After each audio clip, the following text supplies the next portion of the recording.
Like, we want to make Star Trek real. Okay? We want to make Starfleet Academy real. So that it's not always science fiction, but one day the science fiction turns to science fact.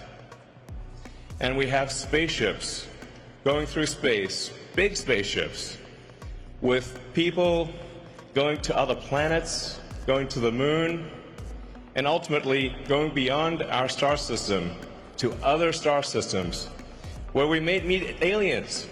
We want to go, and we want to see what's happening, and we want to have epic, futuristic spaceships with lots of people in them, traveling to places we've never been to before. Hello. Hello, everybody.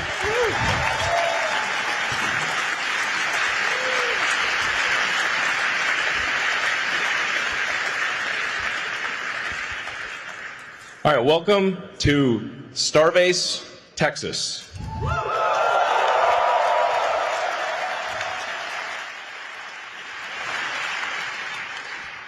This is a city, it's actually legally a city, that thanks to the hard work of the SpaceX team, we built out of nothing, and is now a gigantic rocket manufacturing system.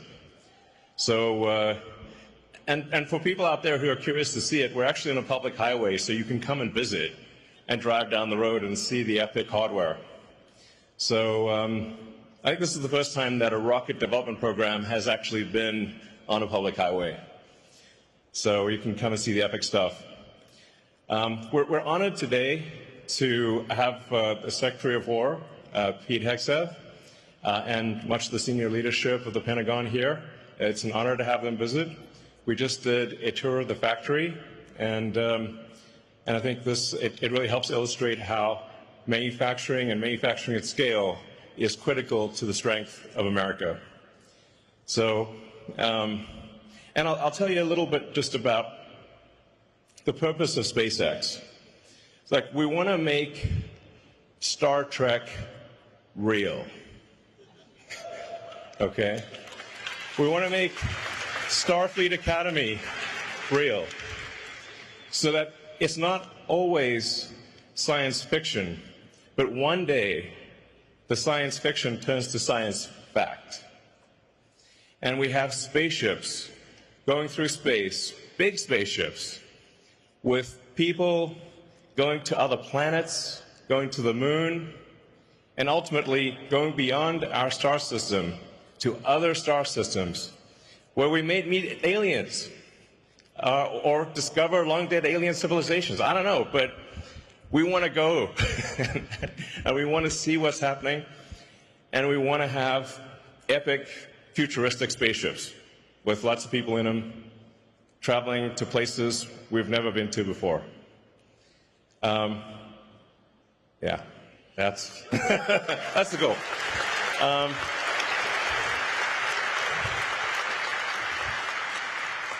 And that's what I think the public thinks of when they think of Space Force.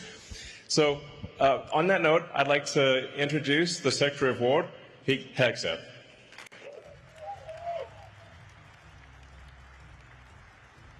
Thank you, Elon. Appreciate it. Thank you very much.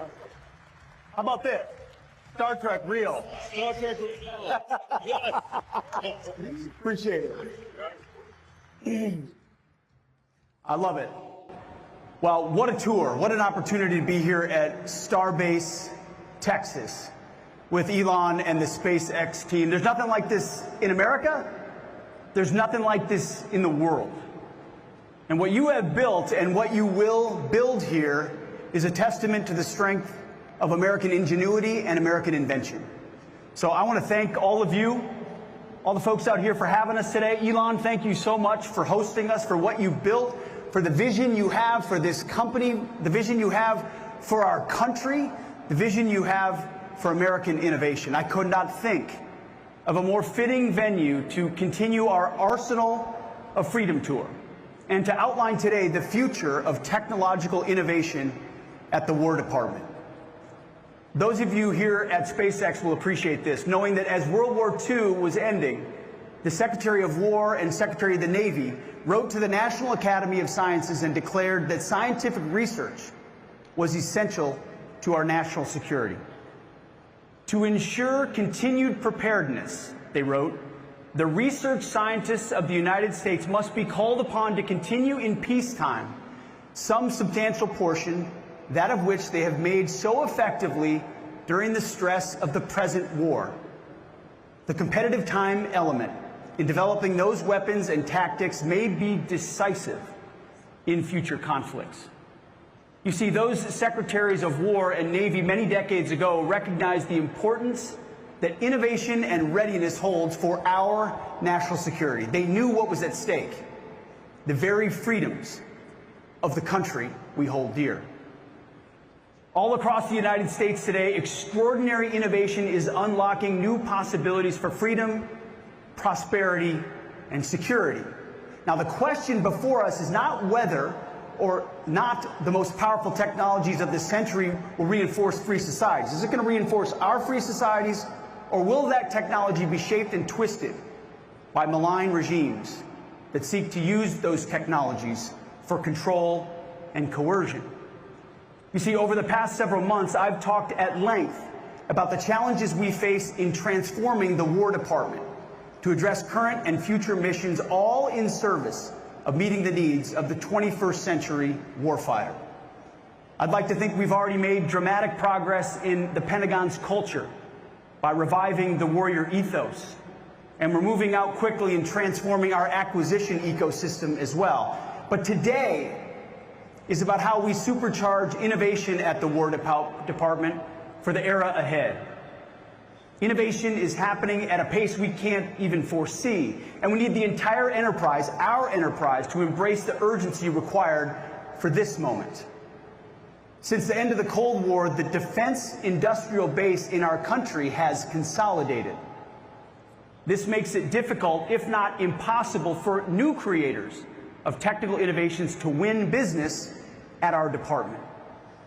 The result is a risk-averse culture that prevents us from providing our warfighters with the best resources that America has to offer. That ends today. Simply put, the United States must win the strategic competition for 21st century technological supremacy. Artificial intelligence, autonomous systems, quantum, hypersonics, and long-range drones. If you talk to Elon Musk long enough, he will tell you how important hypersonics and long-range drones are, and he's 100% correct. Space capabilities, directed energy, and biotechnology are the new areas of global competition.